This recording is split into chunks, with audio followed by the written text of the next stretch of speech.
Bonjour, je vous propose aujourd'hui, pour l'article du mois, de voir ensemble un article du New England Journal of Medicine consacré au remplacement valvulaire aortique par voie percutanée, donc chez des sujets à risque, donc en comparant donc la technique de chirurgie classique à la technique TAVI. Donc,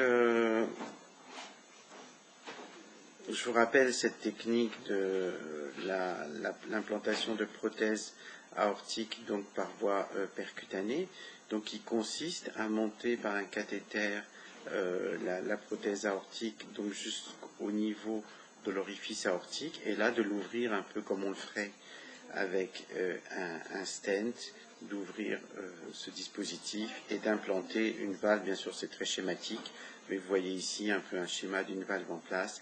Donc c'est une technique forcément très révolutionnaire puisqu'elle permet de remplacer une valve aortique sans intervention chirurgicale lourde de type thoracotomie et anesthésie, bien sûr circulation extracorporelle, donc une chirurgie très très lourde comme vous le savez. Donc le contexte, c'est que jusqu'à présent, cette technique de TAVI était proposée chez les sujets âgés qui avaient un rétrécissement aortique, mais qui était récusée pour la chirurgie classique pour diverses raisons, et ça avait montré déjà une nette diminution de la mortalité par rapport au traitement médical optimisé. Et voilà, c'était cet article donc publié en 2010 dans le New England Journal of Medicine, où vous voyez ici qu'en implantant une valve TAVI, eh bien, la mortalité était quand même très nettement diminuée par rapport au traitement médical classique. Donc, dans cette étude-là que je vais vous présenter, les choses sont allées plus loin, puisqu'on s'est posé la question de savoir, bon, compte tenu des progrès de cette technique, si ça ne pouvait pas représenter une alternative à la chirurgie classique du rétrécissement aortique.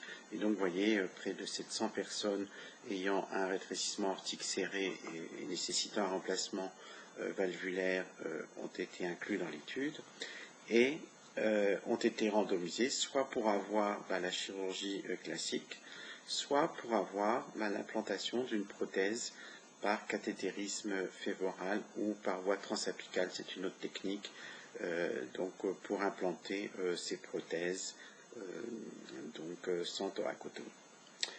Et donc les critères de jugement, étaient la survie bien sûr et puis les complications après l'intervention réalisée.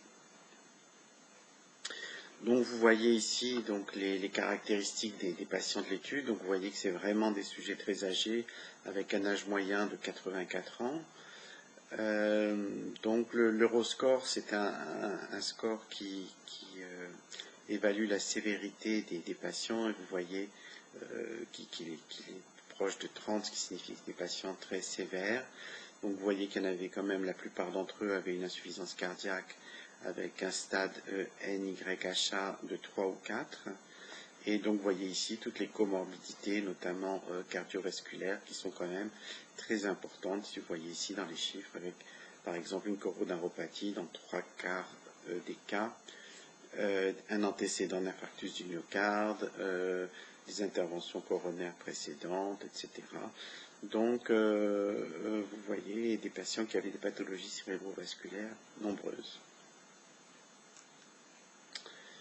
Et bien voilà donc ce qu'a montré donc les résultats. Ici vous voyez en rouge les personnes qui ont bénéficié donc de la technique TAVI, et là en bleu les personnes qui ont bénéficié donc de la chirurgie classique de remplacement valvulaire. Et donc vous voyez pour le décès de toute cause, donc il n'y a pas eu de différence significative entre les deux groupes.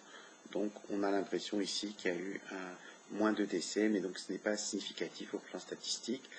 Donc ce résultat est intéressant puisqu'on montre que c'est exactement une alternative, donc ça fait pas mieux sur la mortalité, mais en tout cas le pronostic des patients n'est pas plus mauvais. Et quand on regarde la mortalité pour AVC, eh bien on a toujours le même effet on a l'impression qu'il y a quand même un petit peu moins de mortalité dans la technique TAVI, mais il n'y a pas de différence significative. Donc on peut conclure à l'équivalence des deux stratégies avec une étude, je dirais, qui a une bonne puissance statistique, puisque comme vous l'avez vu, il y a quand même un grand nombre de patients dans chaque groupe. Alors si on regarde les complications donc, qui sont survenues, eh bien, vous voyez, pour la technique TAVI, on a des accidents vasculaires cérébraux qui sont un peu plus fréquents que dans la technique standard. Pareil pour les complications vasculaires, mais par contre, il y a eu moins de saignements majeurs et puis moins de passages en fibrillation atriale. Donc finalement, les deux techniques ont des avantages et des inconvénients.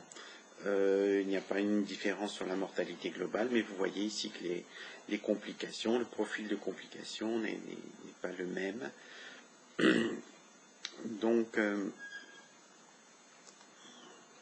on peut conclure de cette étude que cette technique a un intérêt majeur chez les sujets âgés qui ont un rétrécissement aortique. Donc cette étude a montré que le TAVI n'est pas inférieur par rapport à la chirurgie classique, que les complications sont différentes, notamment dans la phase périopératoire, et qu'aujourd'hui on peut se permettre donc de proposer cette technique TAVI à des sujets âgés, même s'ils ne sont pas récusés pour la chirurgie classique. On peut le proposer comme une alternative et peut-être faire participer aussi la personne au choix. Mais c'est sûr c'est une technique qui est très tentante parce qu'avec des durées d'hospitalisation moins longues et puis d'éviter cette chirurgie lourde, la thoracotomie et les complications qui sont reliées à la chirurgie thoracique cardiovasculaire classique.